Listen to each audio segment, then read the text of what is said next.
Once in a year, we get to celebrate fathers. And this year at Wema Bank, we decided to do something different. We brought fathers, sons, everyday dads, and upcoming dads to the studio. Present to you in our Father Shoes podcast.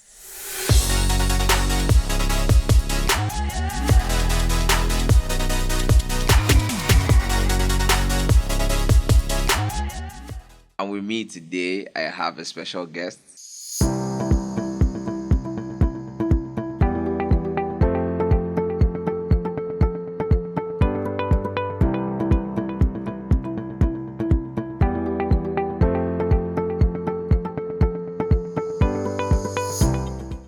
Before we get into it, can you tell me for how long you have been a father?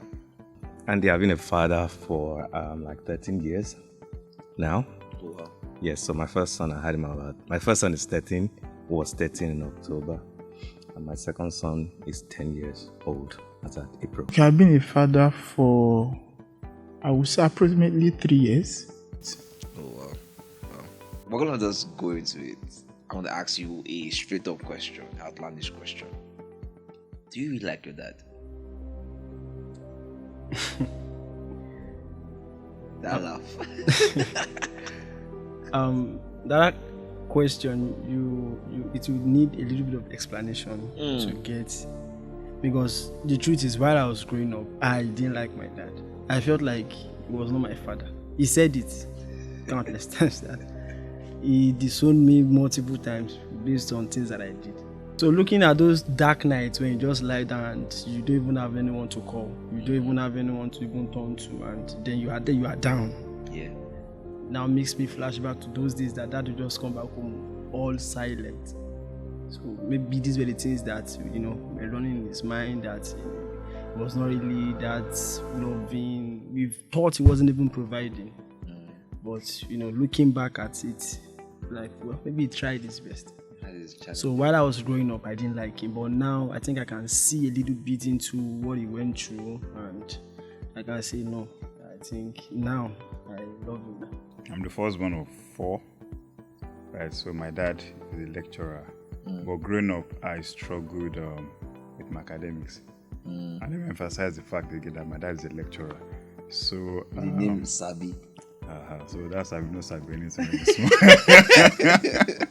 So I was small. I struggled a lot with my academics. But it was so bad that of 22 people in the class, I can come 21st, 21, 20th, 20. So those were my position.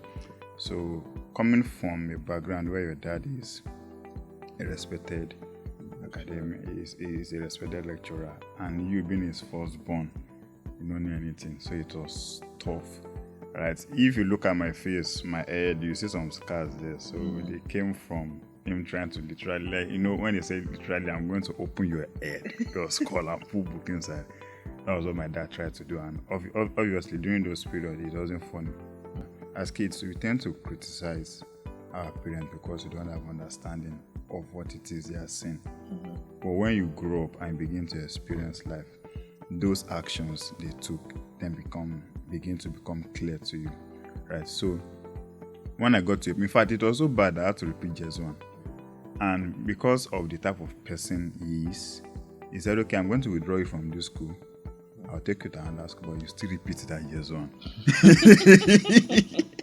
So I repeated just one, but honestly, that was the turning point for me. So yes, in fact, I have a very good relationship with my dad. And contrary to what people say that maybe the guys have a good relationship with their mom, no, I think it's reverse for me. I'm so close to my dad that he literally shares everything, and I consider it a privilege because an African man would literally not do that.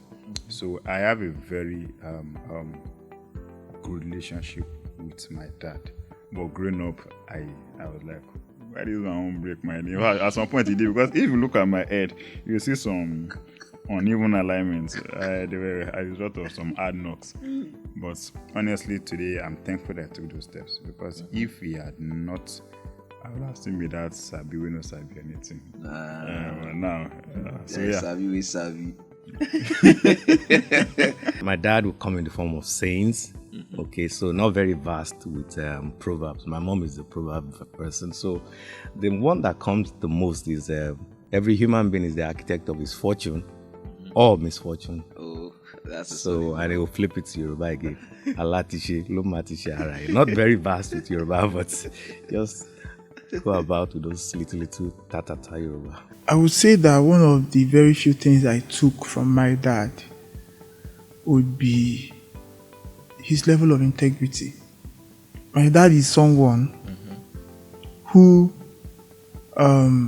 was very, very high on integrity. He never cut corners. He did things right. I saw him work hard. I saw him put in a lot of effort in raising his children, including myself.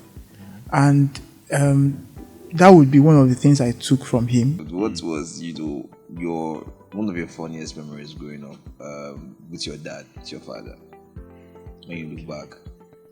It might look funny, but when it happened, it was not funny. So, I said he's a lecturer. Yeah. So, there's that time of the year where they go for TP assessment to assess. He works in college education. So, on one of those occasions, he traveled. I think it's usually away for like 1 week. And one fun fact, though, not related. But when I was so much young, whenever my dad travels without me, I fall sick. Till he comes back. Such a daddy's boy. So it was on one of those occasions. And then I think I was ready in JS1. And that was after the repeats. I've repeated. Now I don't disagree, but I'm not stubborn now. So you are killing one fire one. So he traveled. So I went to his room and I just bastardized his perfume. I used it anyhow. So when he came back, they informed me that say what it has done. Because prior to that, there was something that had happened that literally flogged me. I don't know if you look at maybe this side of my eye, there's a scar there. It came from flogging me. So I was so scared. I legit ran away from home. Honestly, like I ran away. I ran away. Guess what? I was so scared to go back home that so there was a market. I slept. I just went in front of a shop and I slept there. Were they looking for you all night? All day. So eventually, it was one of our neighbors. So it was like an ultimate search. Everybody was looking for Victor. So so eventually they found me and they took me back home. At that point, so your dad is like, am I? So it's not a question of me questioning if it's my dad. I think it's the other way around questioning if is this picking, am I picking like this? So it also, it's funny now, but I was so naive, but so that's one of it's so many experiences. You sound like you're a troublesome child. Well, with I think as you mature in age, still certain things away. But yes, I can say for a fact, I think that when I was much younger, I was a bit tough. Up until 2016, I never imagined that I was going to say I love my dad. No, it was not even in my head, because everything he did to me, as at that time, to me was just I saw it as sheer hatred and wickedness. Because sometimes we sit down and be like, are you sure a man should treat the children like this? It was too hard. So it was not like something was taking me back particularly, but that distance, I had a change of life. Then the change of life comes with a change of orientation. The change of orientation comes with having to first you assess yourself. When I assessed myself and I discovered that I cannot say I'm a changed person, and these are the things that I still hold on to. And remember, what you hate so much, if you are not careful, that is you become what you become. So I was like, no, I'm not going to become this. If there's something I would be forever grateful for the fact that he made those hard decisions. They were hard, very tough decisions. But honestly, I can say for a fact that if I had not made those choices, I think by now I would have been probably angry at him if he tried to pamper me through life. I took my time and I looked at all the things my dad would have, maybe tried to do and he did wrong.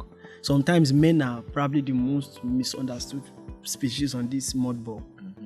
So I just analyzed all that, trying to correct us. My dad broke my hand like 3 times, this left hand. It was not because maybe he wanted to kill me or something. Every I lied. I have marks on my body from beatings. He's not, just trying to correct me. So there is no way on earth I would correct my child that way. Yes, before I used to hurt. I used to say this man is not my, but now I understand and I love him. I just, So what I was saying to my father on this Father's Day is, first I would say a very big thank you to all that we have enjoyed. Personally, all that I've enjoyed from him. And the fact that he was there, so a very big thank you. Some fathers kill their children. Mine didn't kill me. He's still alive and I still love him. I love him. I hope to even bless him more before I die. To my dad, I just want to say thank you, Dad, for all the sacrifices you made.